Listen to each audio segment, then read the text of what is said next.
Kagabi mga boss, nag-post ako about Facebook ads. Ayan, so isa sa strategy na ginamit ko para mapalago ko yung computer store ko is gumamit ako ng Facebook ads.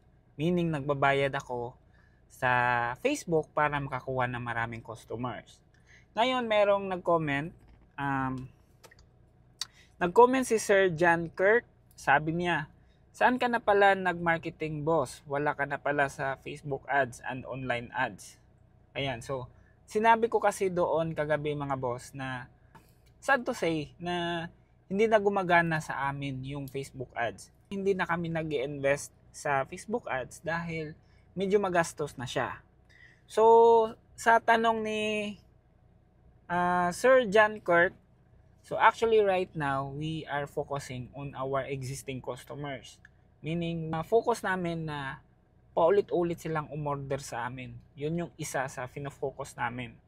And right now kasi mga boss is marami nang kumukontak sa amin. So kumbaga, yung tinrabaho namin dati na marketing is gumana siya. And then right now is more on organic na talaga. So isa sa diskarte ko pala mga boss is yung website namin. Yung website namin is bluearm.ph. So, ilalagay ko na lang dito, bluearm.ph. Yan yung isa sa pinaka the best na investment ko dati nung nag-start ako dahil since nag-start kami, napakinabangan ko na yan. Ang dami kong nakuhang mga customers na mga company dyan until right now. So, ayun. So, kayo, kung mag-i-invest kayo sa negosyo nyo ngayon, sa computer store business nyo ngayon, I would suggest na mag-invest kayo ng sarili nyong website. So ayun lang mga boss, sana nakatulong yan sa inyo.